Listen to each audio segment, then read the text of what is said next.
Perkenalkan, nama saya Wendia Putri Supardian dengan NIM 102200112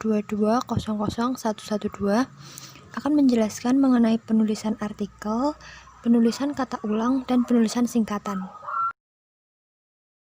Selanjutnya adalah penulisan artikel. Dalam pengertiannya, artikel adalah kelas kata yang hanya memiliki arti gramatikal dan tidak memiliki arti leksikal. Tipe artikel berdasarkan penulisannya ada 3, yaitu yang pertama, partikel lah, kah, dan tah, yang ditulis serangkai dengan kata yang mendahuluinya. Lalu berikutnya ada artikel pun, ditulis terpisah dari kata yang mendahuluinya. Partikel pun yang merupakan unsur kata penghubung ditulis serangkai, yaitu ada pada kata adapun, andaipun, bagaimanapun, biarpun, kalaupun, ataupun, kendatipun, maupun, meskipun, sungguhpun, walaupun, dan sekalipun.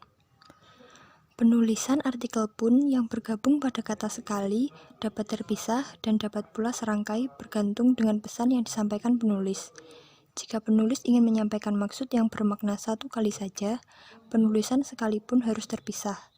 Akan tetapi, jika penulis ingin mengemukakan maksud yang bermakna walaupun, penulisan sekalipun harus serangkai. Yang ketiga adalah artikel per, yang berarti demi, tiap, atau mulai. Ditulis terpisah dari kata yang mengikutinya.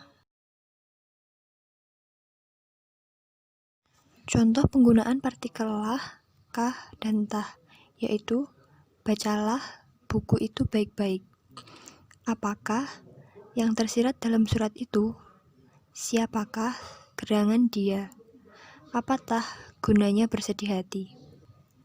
Contoh penggunaan partikel pun, yaitu jangankan hanya ke Surabaya, ke Jakarta pun saya akan berangkat. Apapun kata Anda, saya tidak percaya.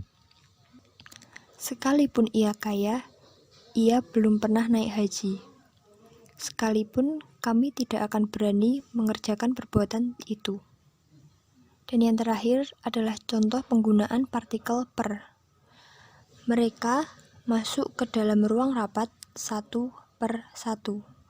Harga kain itu Rp50.000 per meter. Karyawan itu mendapat kenaikan gaji per 1 Januari. Berikutnya adalah penulisan kata ulang. Kata ulang adalah bentuk kata yang diperoleh melalui proses reduplikasi atau pengulangan, baik secara keseluruhan, sebagian, maupun perubahan. Kata ulang ditulis secara lengkap dengan menggunakan tanda hubung, tidak menggunakan angka 2 pada bagian atas. Pengulangan kata ada 4 bentuk, yaitu yang pertama, pengulangan kata dasar, pengulangan kata berimbuhan, pengulangan kata gabungan, dan pengulangan kata yang berubah bunyi. Yang pertama, pengulangan kata dasar. Bentuk yang dianjurkan, anak, tanda hubung anak, sekolah, tanda hubung sekolah, tinggi, tanda hubung tinggi. Bentuk yang dihindari, anak angka 2 atas, sekolah angka 2 atas, dan tinggi angka 2 atas. Pengulangan kata berimbuhan. Bentuk yang dianjurkan, berkejar-kejaran, bersahut-sahutan, didorong-dorong. Bentuk yang dihindari adalah berkejar angka 2 atas an, bersahut angka 2 atas an, dan didorong angka 2 atas. Selanjutnya, pengulangan gabungan kata. Bentuk yang dianjurkan, meja-meja tulis, buku-buku gambar, rumah-rumah sakit. Bentuk yang dihindari, meja tulis-meja tulis, buku gambar-buku gambar, rumah sakit-rumah sakit. Dan yang terakhir, pengulangan kata yang berubah bunyi, yaitu misalnya sayur-mayur, lauk pauk, dan ramah tamah. Yang selanjutnya yaitu penulisan singkatan. Terdapat 5 jenis singkatan, yaitu yang pertama, singkatan ialah bentuk yang dipendekkan yang terdiri dari 1 huruf atau lebih. Contohnya, A. S. Susanto, Muh. Tarjudin Suminto AS. Yang kedua adalah singkatan nama gelar, pangkat, dan sapaan.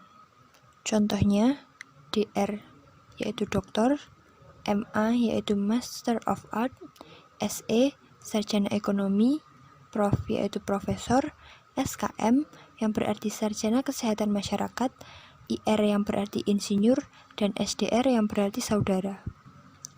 Yang ketiga ialah singkatan nama resmi lembaga pemerintah dan ketatanegaraan, badan atau organisasi, serta nama dokumen resmi yang terdiri huruf awal kata ditulis dengan huruf kapital dan tidak diikuti tanda titik. Misalnya DPR, yaitu singkatan dari Dewan Perwakilan Rakyat, PT, Perseroan Terbatas, dan KTP, Kartu Tanda Penduduk. Yang keempat adalah singkatan umum yang terdiri atas 3 huruf diikuti tanda titik, tapi jika 2 huruf masing-masing diikuti tanda titik. Misalnya DLL yang berarti dan lain-lain, YTH yang berarti terhormat, AN yang berarti atas nama, dan UP yang berarti untuk perhatian. Dan yang terakhir adalah lambang kimia, singkatan, satuan ukuran, takaran, timbangan, dan mata uang tidak diikuti tanda titik. Contohnya adalah CU yang berarti tembaga, TNT yang berarti trinitroluen, CM yang berarti sentimeter, dan Rp 5.000 yang artinya Rp5.000.